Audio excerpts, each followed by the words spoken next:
चलें student, next हमारे पास इससे रिलेटेड क्वेश्चंस हैं। कम्बिनेशंस की एक्सरसाइज है।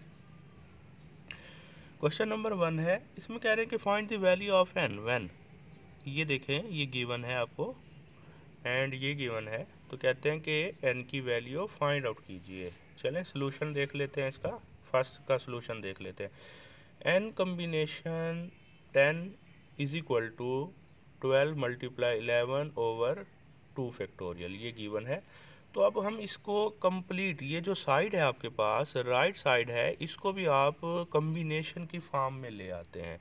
तो उसके लिए हम क्या कर रहे हैं, देखिए इसमें हम थोड़ा सा प्रोसीजर ये कर रहे हैं कि 10 फैक्टोरियल से मल्टीप्लाई एंड डिवाइड किया, तो इसको आप जो है ना ये एक्सपेंड हुआ है, इसको क्लोज करेंगे तो ये 12 का फैक्टोरियल बन जाएगा ऊपर, और ये आपके पास आ गया है। नीचे आपके पास है 2 फैक्टोरियल। 2 फैक्टोरियल को आप राइट इस फॉर्म पे कर सकते हैं, और ये सारा जो है ना फैक्टोरियल फॉर्म में आप इसे राइट करेंगे तो ये इस फॉर्म में आ जाएगा। ठीक हो गया, ये इस फॉर्म में। तो इनको जो है ना आप वो कर लें, देखें इक्वलिटी है, तो 10 10 के इक्वल होगा, तो n किसके इक्वल हुआ, 12 के। तो ये आपका आंसर आ जाएगा। ये फर्स्ट पार्ट है। इसी तरह इसका हम सेकंड पार्ट भी देख सकते हैं। सेकंड पार्ट दिया हुआ है आपको, n combination 4 is equal to n combination 8। तो कहते हैं कि find the value of n की वैल्यू फाइंड आउट कीजिए। इसमें आप वही कॉम्प्लीमेंट्री कॉम्बिनेशन यूज़ करेंगे। कॉम्प्लीमेंट्री कॉम्बिनेशन में ये दोनों में से कोई भी सिलेक्ट कर सकते हैं, इसको भी यूज़ कर सकते हैं, इसको भी। चलें हम इसको सिलेक्ट कर लेते हैं। तो n कम्बिनेशन 4 को आप राइट कर सकते हैं n कम्बिनेशन n-4, राइट किया जा सकता है।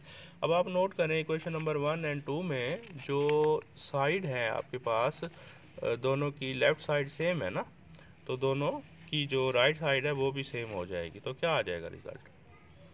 ठीक हो गया। अब बाय डेफिनेशन ऑफ इक्वलिटी आप अप्लाई कर दें, एन एन के इक्वल है तो n-4 किसके इक्वल होगा, 8 के।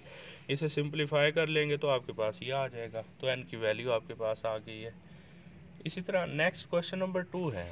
Next question number 2, question number 2 में देखें क्या कह रहे हैं। क्वेश्चन नंबर 2 में कहते हैं, how many diagonals and triangles can be formed joining the vertices of the polygon having। आपके पास एक पॉलीगॉन्स है और जिसकी 8 साइड्स हैं या जिसकी 12 साइड्स हैं, तो आपने क्या फाइंड आउट करना है, 8 साइड्स हैं या 12 साइड्स हैं। Find the number of diagonals and triangles find out करनी है।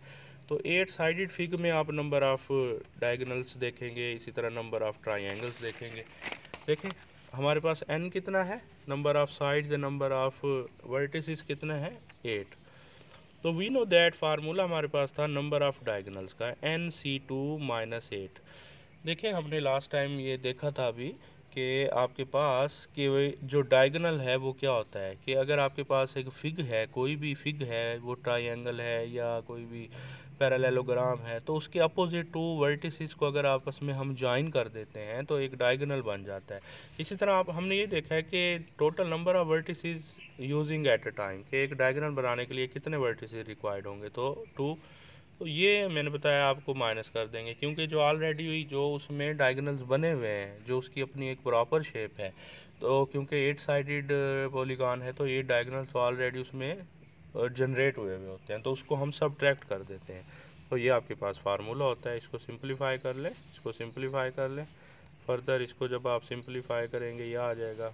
ये आपके पास देखें सिंप्लीफिकेशन होने के बाद ये आपके पास आंसर आ जाएगा 20।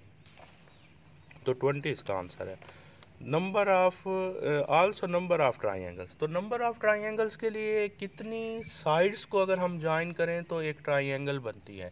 तो 3 साइड्स को ज्वाइन करने से एक ट्राइंगल बनती है। तो देख लेते हैं इसमें,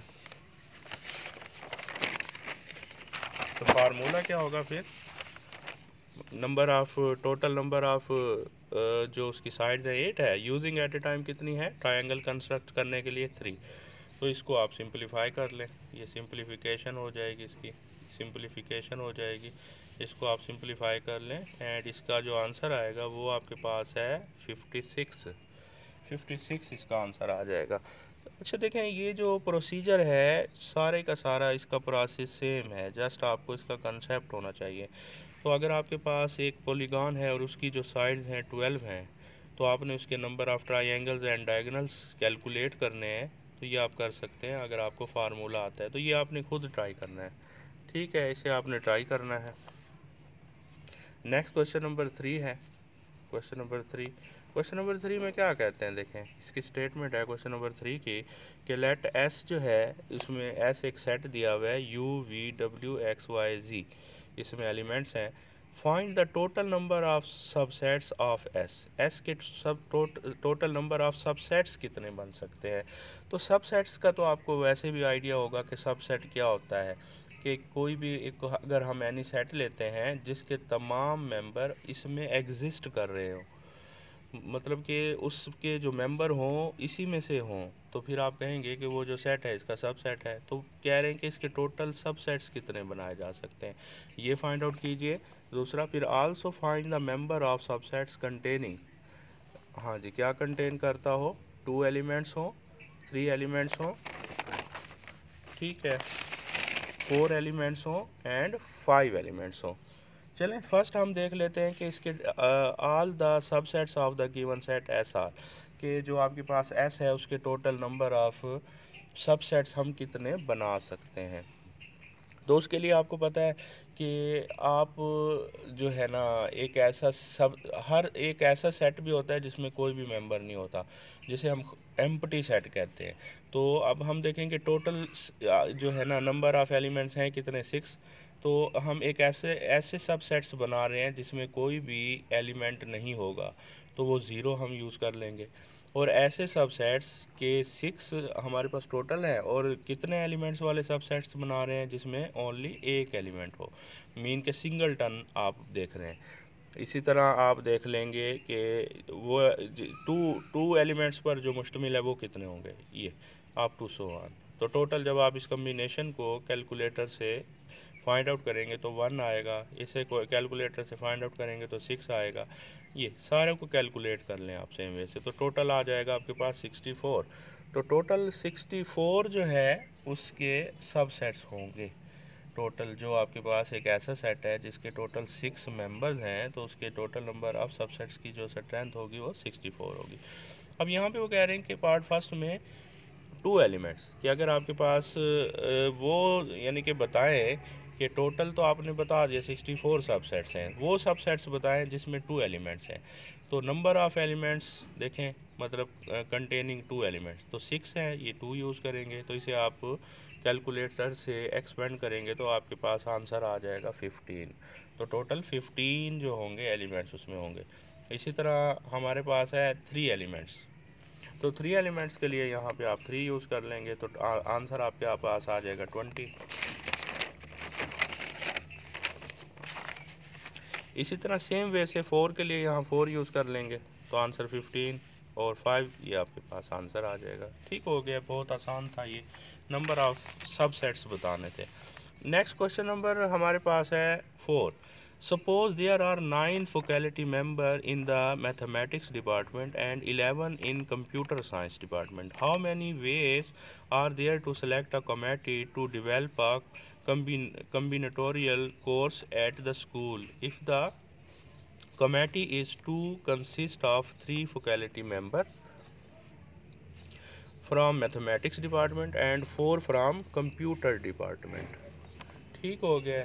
कह रहे हैं कि कमेटी जो है ना एक डालना चाहते हैं वो, तो जो फैकल्टी मेंबर हैं मैथमेटिक्स के टोटल वो 9 हैं, और जो फैकल्टी मेंबर हैं कंप्यूटर डिपार्टमेंट के टोटल वो 11।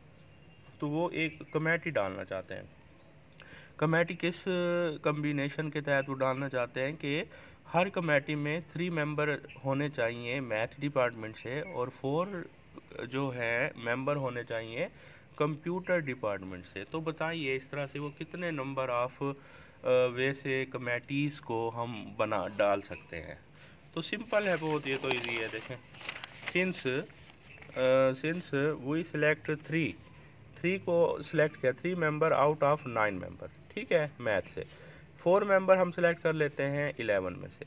तो फार्मूला क्या होता है, देखें, total number of such committees के लिए तो 9 आपके पास टोटल मैथमेटिक्स के मेंबर हैं, उसमें से सिलेक्ट कितने किए हैं 3। 11 आपके पास टोटल कंप्यूटर के मेंबर हैं, सिलेक्ट कितने किए हैं आपने 4। तो इनको मल्टीप्लाई कर दें, आपके पास रिज़ल्ट आ जाएगा, तो total number of such committees ही आ जाएंगे। ठीक हो गया। इसी तरह नेक्स्ट क्वेश्चन नंबर 5 है। क्वेश्चन नंबर 5 में कहते हैं in a group of 15 students 5 are females, if exactly 3 females are to be selected, in how many ways can 9 student be chosen from the group. तो वो कह रहे हैं कि आप ये बताएं कि हमारे पास टोटल जो है ना एक ग्रुप है जिसमें मेल भी हैं फीमेल भी हैं, जो जो स्टूडेंट्स की स्ट्रेंथ है टोटल वो 15 है, और उसमें 5 जो है फीमेल हैं, तो ऑलरेडी फिर मेल कितने हुए 10 हुए। और वो कहते हैं कि हमने एक ग्रुप चूज़ करना है स्टूडेंट का जिसमें जो ग्रुप में जो मेंबर होने चाहिए वो 9 होने चाहिए, और उसमें 3 फीमेल्स हों मस्ट है। तो बहुत सिंपल है कि 3 फीमेल्स हैं, तो आपके पास जो है ना मेल फिर कितने होंगे उसमें, क्योंकि हमने 9 मेंबर कंप्लीट करने हैं तो 6 होंगे, जाहिर सी बात है। चलो देख लेते हैं। टू फॉर्म अ कमेटी, एक कमेटी के लिए ऐसा हम कर रहे हैं। Since total number of student are, total number of student कितने हैं 15 स्टूडेंट है, इन विच फीमेल स्टूडेंट 5 हैं, सो रिमेनिंग जो मेल स्टूडेंट होंगे वो 10 हैं आपके पास। तो total number of committee containing 9 student in which 3 females. अब देखें टोटल आपके पास जो मेल है वो 10 है, 10 में से चूज़ कितने कर रहे हैं 6, और जो फीमेल है टोटल वो कितनी है 5, चूज़ कितने करने हैं 3, क्योंकि एक कमेटी में 9 मेंबर होने चाहिए। तो नंबर ऑफ सच कमेटीज़ कितनी होंगी 2100 होंगी। तो ये आपका आंसर आ जाएगा।